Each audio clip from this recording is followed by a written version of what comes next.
De acordo com o adiantamento do próximo capítulo 102, teremos o passado de Simo Häyhä como grande foco do capítulo.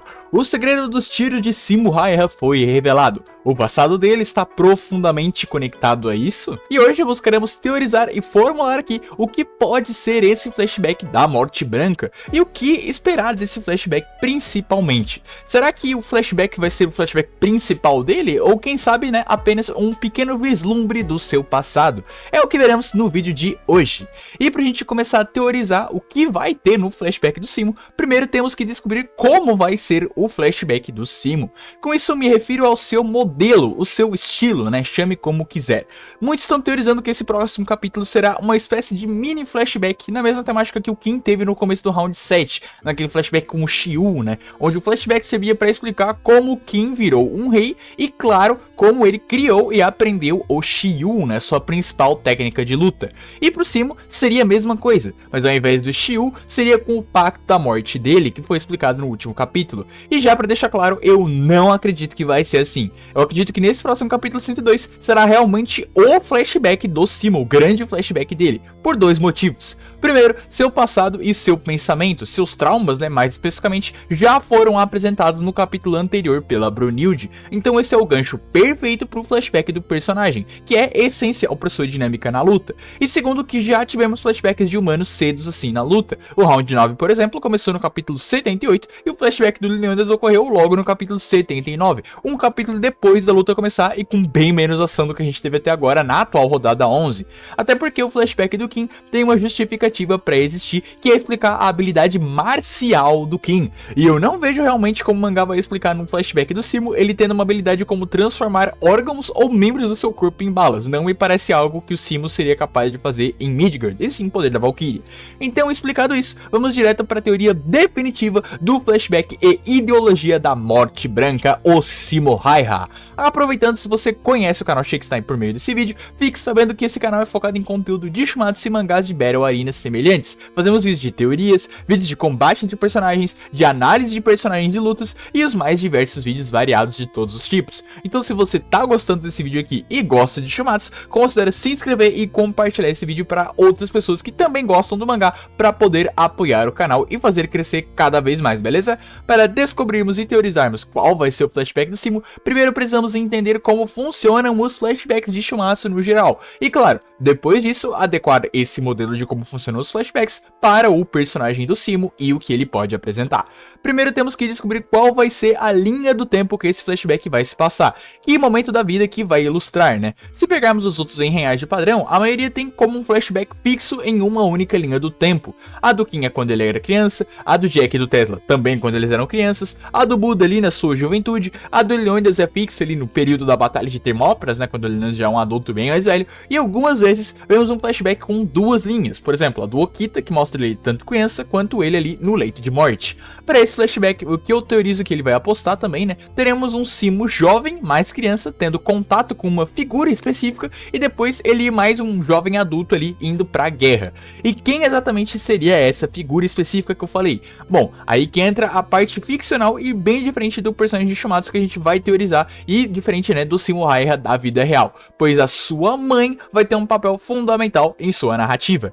Aqui pode ser a mãe, o tio, a tia ou o pai, tanto faz, né, a figura familiar, mas estarei lidando com a mãe, pois já tivemos um caso bem parecido com o que a gente vai construir aqui, que é a mãe do Raiden pedindo que ele proteja os fracos. E aqui a minha teoria é que veremos no começo do flashback o Simo aprendendo com a sua mãe o peso de uma vida, podendo ter isso ilustrado em alguma cena específica com algum símbolo específico, né? Quem sabe um passarinho ali, ele entendendo que todas as vidas importam, mas a intenção da cena seria essa, né? Seria por meio da sua mãe que ele entenderia a importância da vida no geral. Esse símbolo importante que quase todo o Enrenhar tem em seu flashback. O Simo vai aprender a importância e o peso de uma vida, talvez, quem sabe, com a morte de sua mãe por uma doença, né? Ou até por invasores, quem sabe. E aqui a chance de ter a mãe dele ou uma figura familiar qualquer é muito alta, pois a maioria dos personagens que se desenvolvem em um flashback tem que ter um catalisador desse desenvolvimento. Kim com a Chun Xianyan, Buda com o príncipe Jataka, Tesla com o seu irmão Dan, Jack com a sua mãe, Raiden também com a sua mãe, né? Enfim, os exemplos estão aí no mangá. E os que não se desenvolvem normalmente não tem essa figura. Por exemplo, o Leonidas não tem, o Lubu não tem, justamente pela não necessidade de trocas de diálogos para haver um desenvolvimento do personagem principal. E após aí a possível perda de sua mãe, né, teríamos a segunda parte desse flashback em um momento diferente da vida do Simo. No caso, ele de fato na Guerra do Inverno. Nesse momento, veríamos o dilema do Simo, um fazendeiro com potencial absurdo, né, na arma ali, na maestria do rifle, tendo que lidar com o peso de tirar vidas que ele aprendeu com a sua mãe a não fazer na infância. E claro, né, tendo que proteger a sua pátria dos invasores comunistas. Muito dessa parte eu tô tirando da entrada do Simo narrada pelo Raido no capítulo 99, onde ele diz que o Simo era um mero e simples fazendeiro que pegou um rifle e protegeu a sua nação. Se somar essa questão de proteger a nação, de defender a sua pátria, algo que tá inerente, né, no personagem do Simo desde a primeira aparição dele no mangá, até as últimas informações que a gente teve no último capítulo sobre expiação, a gente começa a realmente fechar o quebra-cabeça do seu personagem.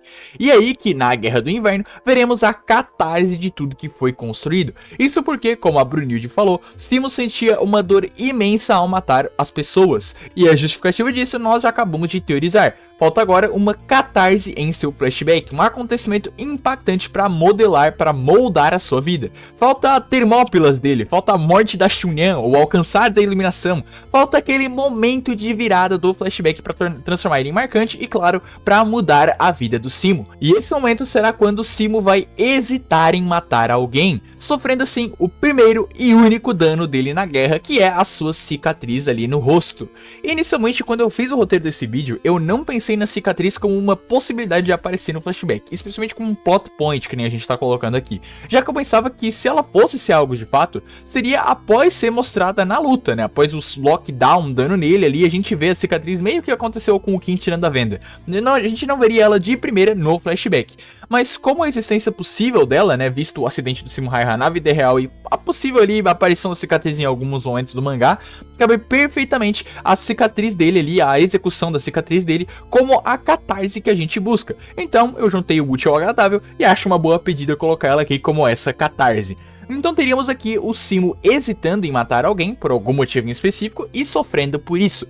Não só ele, outras pessoas como um amigo, né, ou a sua nação no geral, podem ter sofrido por essa hesitação do Simo também. Ao invés da sua mãe, por exemplo, a gente pode ter como uma figura basilar do seu flashback um irmão de guerra, né, um amigo de guerra, explorando os laços de irmãos de armas, né, que muitas vezes existem em histórias sobre guerra. E esse irmão de arma dele teria morrido na guerra por essa hesitação do Simo, o que acrescentaria ainda mais no sentimento de expiação que o personagem tem. Vale lembrar que não são todos os Enrenhars, mas muitos Enrenhars têm a questão de algum ente querido dele ter morrido na sua vida passada, né, e eles olharem ali na plateia. A gente tem o Tesla com isso, a gente tem o King com isso, a gente tem até o Leonidas com isso, com o Hags, né? Então, enfim, tem bastantes exemplos disso.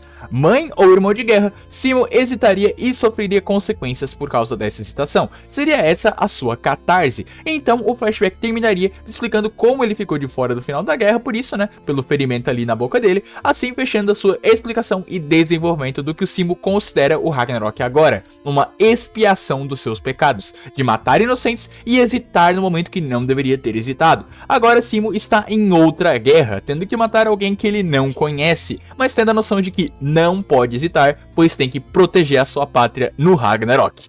Esse é o resumo da minha teoria do que o flashback do Simo irá explorar ou do que pode explorar e das suas possibilidades, justificando então o seu ponto de vista sobre a vida das pessoas na guerra e, claro, né, trabalhando ali o que pode ser, quem sabe, a redenção da Morte Branca. E você, qual é a sua teoria do flashback do Simo? Comenta aí embaixo e não se esquece do like e da inscrição, hein? Como sempre, agradecimento aos boosters do server do Discord e aos membros General de Guerra, Nada, Jonathan Bloomer, João VRK, Saif, Victor Emanuel, Imperadores Celestiais, Erin e Martin UD, por apoiarem diretamente o canal. E meus agradecimentos a você que ficou até aqui. Um abraço e até mais.